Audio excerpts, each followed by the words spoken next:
Salve, salve, amigos da Escola de Diplomacia Periférica! Tudo bem com vocês? Já estava sentindo falta de vocês. Essa semana foi uma semana bastante corrida, eu demorei um pouco para gravar, mas é um pouco por conta do edital, né, que se aproxima. Mas não poderia deixar de vir aqui gravar para vocês, inclusive em relação ao prometido no vídeo anterior. No vídeo anterior nós falamos sobre China e eu avisei sobre o tema de hoje. Estados Unidos e a nova política externa brasileira. Agora, vem aqui um pouquinho. A nova política externa brasileira para os Estados Unidos não vai poder ser realizada, pelo menos a leitura, nessa chave que a gente fez com a China. Nós pegamos a China na chave da diplomacia econômica, né? Com os Estados Unidos, não. Não por uma série de razões. A chave que nós vamos usar, eu não sei nem se está nas relações internacionais. Afinal de contas, as coisas mudaram lá e mudaram cá. Sim. Eu queria te dar uma dica, ou melhor, uma referência bibliográfica que talvez vai nos ajudar a falar um pouco sobre essa nova política externa do Brasil em relação aos Estados Unidos. Não sei se você conhece, claro, a Fundação Alexandre de Gusmão certamente você conhece. Não sei se você conhece uma coleção que tem lá chamada Cadernos de Política Exterior. É uma publicação semestral. Agora, eu queria chamar a atenção para vocês de um texto do segundo semestre de 2017, exatamente, segundo semestre de 2017, publicado nessa coleção, Cadernos de Política Exterior, e assinado pelo atual chanceler, embaixador, melhor dizendo, Ernesto Araújo. É claro, em 2017 ele não sabia, ou melhor, quero crer, né? Ele não tinha ideia de que ele seria o chanceler. Mas ele, à época, era diretor do Departamento dos Estados Unidos, Canadá e Assuntos Interamericanos, do Ministério das Relações Exteriores, e ele escreve exatamente sobre o fenômeno Trump. Isso nos serve de leitura para como nós vamos conduzir a política externa em relação aos Estados Unidos. Claro, tem a força das circunstâncias e da realidade sobre a qual o ministro não vai ter tanta ingerência. Inclusive, a gente tem uma agenda, por exemplo, econômica que é liberalizante, que vem orientada pelo Ministério da Economia, o senhor Paulo Guedes. Agora, do ponto de vista da política externa, como é que essa promoção comercial vai dar? Ela não vai acontecer pela leitura da diplomacia econômica. E é isso que eu queria chamar muito a atenção de vocês. Para chamar a atenção dessa outra chave, eu queria fazer um resgate um pouco do que é a ascensão do Trump nos Estados Unidos, ele que se torna presidente em 2017, e que tipo de defesa ele está fazendo. Para a gente se relacionar com também, né, a nova política externa dos Estados Unidos. Para efeitos de comparação, nós não vamos falar, por exemplo, de um Estados Unidos, de um oeste, de ocidente, né, como se dava na Guerra Fria. Se você se lembrar, os Estados Unidos tinha uma hegemonia em certa parte do globo na defesa do capitalismo, na defesa da democracia, na defesa dos direitos individuais, mas Trump não está nessa leitura. Claro, o Trump defende o que ele chama de civilização ocidental, isso é importante, inclusive você tomar nota, essa ideia de ocidente está presente no grupo, no pensamento do Trump. Agora, que ocidente é esse, né? Não é o ocidente, digamos, da OTAN ou da OCDE, embora sejam instrumentos importantes para a defesa da civilização ocidental. Mas o que o Trump está buscando, inclusive ele deixa isso muito claro também em 2017, quando ele vai à Assembleia Geral da ONU, essa defesa do Trump ela está mais relacionada ao que a gente poderia considerar como um pan-nacionalismo. É uma defesa do Ocidente enquanto nações que têm o direito de resgatar sua singularidade como nação. E aí a civilização ocidental seriam esses países que têm diversas identidades, mas baseadas nesse nacionalismo. Então Trump ele não está buscando por exemplo, uma das defesas do que ele diz que seria, ou melhor, um dos contrapontos, né, do que ele diz que seria o globalismo, né? Essa é uma fala um pouco muito forte, que ganhou inclusive destaque da imprensa, do globalismo no sentido defendido talvez pelo marxismo cultural, né? Ou seja, estaríamos numa ordem internacional na busca de valores comuns, de valores que poderiam ser considerados universais, bastante materializado nas burocracias internacionais. Não é isso que o Trump defende. O Trump defende a America First. E a ideia da America First é exatamente essa ideia pan-nacionalista. E, queridos, é onde mais ou menos o Brasil está inserido nessa nova política externa brasileira. Por isso que a chave não é necessariamente, aliás, não é absolutamente a chave da diplomacia econômica, embora tenha um comércio pautado aí por uma relação bilateral que nos interesse. Mas a chave do relacionamento de país para país, Estados Unidos com o Trump, Brasil com o governo Bolsonaro, é uma chave nacionalista. E esse nacionalismo, ele vai ser resgatado dentro de valores judaico-cristãos. Sim, são esses valores judaico-cristãos que, segundo o nosso chanceler Ernesto Araújo, marcaria a nossa a semelhança ou nossa identidade nacional e nos assemelharia aos valores ocidentais norte-americanos trazidos pelo Trump. Nos assimilaria também a valores ocidentais europeus, de um ocidentalismo antigo. Você pode buscar essa ideia, por exemplo, de pátria desde o período da Grécia. Aliás, no artigo que eu comentei com vocês, do Ernesto Araújo, ele faz um certo resgate a esse ocidente numa peça de teatro, claro, mas para falar um pouco de uma luta que se deu ali, claro, estou falando de antes de Cristo, uns 500 anos antes de Cristo, que foi retratada numa peça de teatro de Ésquilo, né, talvez vocês conheçam, chamada Os Persas, que eram, né, os globalistas da época, contra os que foram inclusive vitoriosos, algumas cidades gregas que reivindicavam na batalha essa ideia de pátria, esse sentimento de nacionalismo, né? Embora a ideia de nação vem um pouco mais do latim, mas na Grécia essa ideia de pátria, ela traduz pra gente essa ideia do Ocidente, ou das civilizações ocidentais, que não precisa se curvar a outras civilizações. Eu me lembro de um discurso do Trump, quando ele vai à Polônia, também em 2017, e ele faz uma certa referência da Polônia como sendo o berço do Ocidente, né? Ou o berço a alma da Europa. E por que o Trump faz isso? Porque ele está fazendo referência a valores pan-nacionalistas. Não para justificar necessariamente a ideia da America First, mas o direito dos países defenderem as suas identidades. E o Brasil, com o governo Bolsonaro, entra nessa toada da defesa das identidades, das singularidades. Você pode até dizer na prova que é uma defesa soberanista. E aí o Brasil vai começar a se posicionar no cenário internacional, claro, defendendo o interesse nacional, mas fazendo um contraponto ao globalismo, fazendo um contraponto ao marxismo cultural, fazendo um contraponto a essas burocracias internacionais. E aí reivindicando o que se chama de interesse nacional. Interesse do Brasil. Agora, como isso vai se dar em relação aos Estados Unidos? O embaixador Ernesto Araújo já fez algumas viagens aos Estados Unidos, inclusive foi à Câmara de Comércio, né? Foi de tratar de relações comerciais, mas é presente no seu discurso essa escolha e essa defesa de valores ocidentais.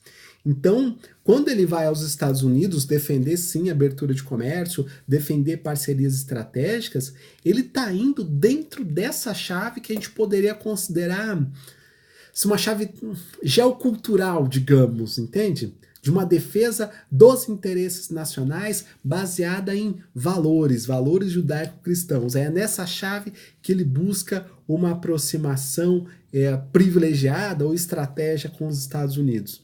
Nos interessa a parceria com os Estados Unidos para muito além das nossas relações comerciais.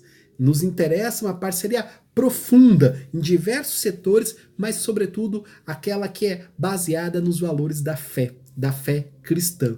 Então, essa chave, talvez metapolítica, talvez cultural, é que vai precisar ser resgatada quando você for falar das relações Brasil e Estados Unidos neste contexto governo Bolsonaro e governo Trump, tá bom? Eu fiz aqui algumas notas que eu não queria esquecer de passar para vocês, porque eu acho que são conceitos que vão ser interessantes para vocês colocarem no caderno e, naturalmente, na prova de vocês, tá? Então, por exemplo, essa ideia do panacionalismo para a gente tá muito clara na defesa do America First. E essa defesa do America First, ela coloca os Estados Unidos como uma liderança do Ocidente, da civilização ocidental, não naquela lógica do Bush, né? Nós contra eles. Claro, o Trump identifica uma certa ameaça do Islã, um pouco na linha do Samuel Huntington, né, do choque de civilizações, mas não necessariamente numa perspectiva imperialista ou de que nós precisaríamos, o Ocidente precisaria derrotar a civilização islâmica. O Trump está falando até de um certo multipolarismo, né, multipolarismo civilizacional, entre os quais o Ocidente estaria presente, a civilização ocidental estaria presente. E aí os Estados Unidos seriam uma liderança dentro desse campo, né? Então, quando ele vai, por exemplo, à ONU para falar de defesa nacional, ele está garantindo que cada um dos países do campo das civilizações defendam as suas soberanias, defenda a sua segurança, defenda a forma do país prosperar, se desenvolver. Então, essa defesa do panacionalismo é a chave para entender o America First. E, claro, no nosso contexto, em termos de nova política externa do Brasil, é nos inserir, eu ia dizer nos enquadrar, mas ficou forte, né? Mas nos inserir nessa ideia de civilização ocidental, essa civilização judaico-cristã. Porque, afinal, a defesa do Trump, a gente não pode tomar, porque assim, o Trump é um multimilionário, a gente não pode tomar o Trump como um defensor do liberalismo econômico, estritamente falando. Não é esse o discurso do Trump. O discurso do Trump é um discurso conservador, é um discurso nacionalista. Ele faz uma reivindicação, como eu disse, quando ele vai à Polônia, de uma ideia de Deus, uma ideia de um destino dos Estados Unidos baseada na fé. O debate que se dá contra o Islã é um debate espiritual para resgatar valores ocidentais. E certamente essa defesa do panacionalismo ecoa nas relações bilaterais com o Brasil. Então, queridos, queridas, a chave de leitura com os Estados Unidos, nossa, vai exigir uma leitura filosófica, uma leitura cultural, uma leitura de defesa da civilização ocidental, tá bom? O vídeo é curto, porque afinal de contas a gente precisa ler sobre as relações Brasil e Estados Unidos do ponto de vista histórico, como ela vem se dando, sobretudo da Segunda Guerra para cá, mas esses vídeos eles te ajudam a ler, por exemplo, as novas posições do Brasil na política externa a partir de janeiro de 2019. Para te dar um exemplo muito simples, na Organização Mundial da Saúde, o Brasil votou contra um pedido da Palestina por assistência à saúde. Tem uma série de detalhes nessa demanda dos palestinos, mas o fato é que nós votamos com os Estados Unidos e votamos com Israel, numa orientação bastante distinta daquela que o Brasil faria historicamente. Agora, a defesa oficial do Brasil, e é importante você ter esse argumento oficial para pôr na terceira fase, você pode concordar ou não, mas a defesa oficial é de que os assuntos tratados na Organização Mundial da Saúde deveria ter pertinência temática estrita, ou seja, entender a saúde do ponto de vista isolado não diria, mas do ponto de vista técnico. E segundo a posição do governo brasileiro, o pedido da Palestina avançaria para outras agendas que não a da saúde. E nesse sentido nós votamos com os Estados Unidos e votamos com Israel. Esse voto ele foi justificado um tanto informalmente pelo embaixador Ernesto Araújo como se fosse uma quebra de paradigma de um costume que o Brasil tinha de votar baseado na ideia do marxismo cultural e do globalismo, ou seja, essa defesa de valores comuns universais que nos colocaria em solidariedade com todos os povos. O Brasil mudou e mudou a nossa política externa, e nesse sentido a chave passa-se agora a defesa de valores judaico-cristãos, tá bom? Tem um segundo conceito que eu queria trazer para vocês, além do pan-nacionalismo, que eu acho fundamental para vocês buscarem, mas é um autor dos anos 20, olha só, anos 20 do século 20 também, um tradicionalista que o próprio ministro Ernesto Araújo faz referência no seu artigo, e eu trago ele porque ele nos mostra as bases do pensamento do Trump para vencer as eleições. Deixa eu só pegar aqui o nome, porque tem muita coisa no caderno, achei. O nome do cidadão, eu não li, confesso que eu não li, mas como o Ernesto Araújo faz referência a esse autor, eu acho que vale a pena buscar um artigo, mas ele é conhecido, é um clássico do tradicionalismo, chamado René Guénon. O René Guénon, ele é um francês que se converteu ao islamismo, mas que tinha uma defesa, claro, num contexto dos anos 20, né, do século 20, e que o cristianismo ou os valores cristãos seriam capazes de assegurar minimamente a defesa desses valores ocidentais. Seria mais do que o cristianismo, os valores da Igreja Católica seriam capazes de assegurar essa defesa nacional. É um pouco do que orienta ou do que influencia o presidente Trump na defesa desses valores judaico-cristãos e dessa fé que parte que está em muitos discursos do Trump. O Trump ele tem uma leitura de fé e uma leitura de resgate cristão que está no discurso muito forte que ele faz em Varsóvia, mas também está no discurso que ele faz na Assembleia Geral das Nações Unidas. E, claro, por que para nós isso é importante? Porque é o olhar que o ministro Ernesto Araújo, hoje chanceler da República Federativa do Brasil, tem sobre o Trump. A grande pergunta que o chanceler faz, inclusive em relação ao fenômeno do Trump, é em que medida o Brasil entra nesse contexto do pan-nacionalismo. Será essa a nossa identidade? O Ernesto Araújo, para fazer um contraponto ao materialismo, ao marxismo cultural, melhor dizendo, e ao globalismo, vai dizer, olha, o Brasil é um país ocidental também, o Brasil vem de uma tradição portuguesa e dessa tradição portuguesa, portanto, também uma tradição europeia. Então vai aqui a minha dica, inclusive, quando você for ler movimento romântico, né?